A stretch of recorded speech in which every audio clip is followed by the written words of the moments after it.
ఈ ఎండవేడికి చల్లచల్లగా మాక్టైల్ తాగుతుంటే ఆ మజానే వేరు. కానీ ఇప్పటికిప్పుడు బయటకు వెళ్లి తెచ్చుకోవాలంటేమో ఒక పక్కేమో ధరల మంట, మరో పక్కేమో ఎండమంట. ఈ రెండిటిని అధిగమించి ఇప్పుడు ఈ మాక్టైల్ కావాలంటే ఇంట్లో ఇది చేసుకోవడానికి కొన్ని ఫ్రూట్ జ్యూసెస్ ఉంటే మా శ్రీప్రతుల్ ఛానల్ ఈ వీడియోని చూస్తూ చాలా ఈజీగా చేసుకోవచ్చు. ఇంకెందుకు ఆలస్యం, వీడియోలోకి వెళ్ళిపోదాం. ఈ మాక్టైల్ చేసుకోవడానికి 30 ml దానిమ్మ జ్యూస్ని పోస్తున్నాను.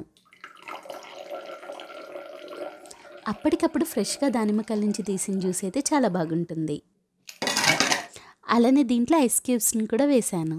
మా వీడియోస్ చూస్తున్న వీక్షకులు 99% సబ్స్క్రైబ్ చేసుకోకుండానే చూస్తున్నారు. దయచేసి మీరు సబ్స్క్రైబ్ చేసుకోండి. అలానే మేము చేసే వీడియోస్కి లైక్స్ కూడా ఇవ్వండి. అలా ఇవ్వడం వల్ల మాకు ఎంకరేజ్మెంట్గా ఉంటుంది. మరిన్ని వీడియోస్ చేయడానికి, అలానే అందరికీ ఈ వీడియోస్ రీచ్ అవ్వడానికి ఛాన్స్ ఉంటుంది.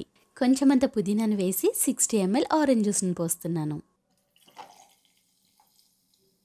నేను చేస్తున్న ఈ మాక్టైల్లో ఎక్కడ షుగర్ని వాడతలేదని గుర్తుంచుకోండి. ఇంకొన్ని ఐస్ క్యూబ్స్ వేసి 15 ml దానిమ్మ జ్యూస్ని పోస్తున్నాను.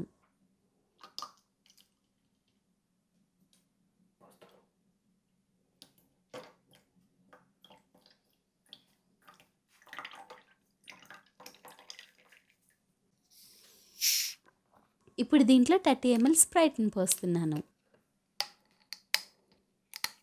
ఒకవేళ దీనికి బదులుగా మీకు 7up ఇష్టమైతే కనుక 7upని కూడా యూస్ చేసుకోవచ్చు.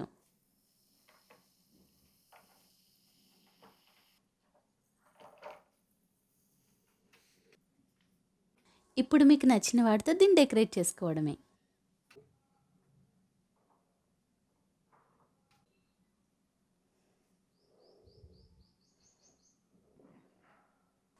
చూడండి, ఆరెంజ్ సన్ మాక్టైల్ రెడీ. ఇది చూడ్డానికే కాదండి, బయట దొరికే మాక్టైల్ రుచిని కూడా బీట్ చేస్తుంది. ఇంత మంచి మంచి రెసిపీస్ అందిస్తున్న మా ఛానల్ని అయితే మీరు మర్చిపోరు కదా. మరో మంచి రుచికరమైన రెసిపీతో మీ ముందుకు వస్తాను. అంతవరకు సెలవు.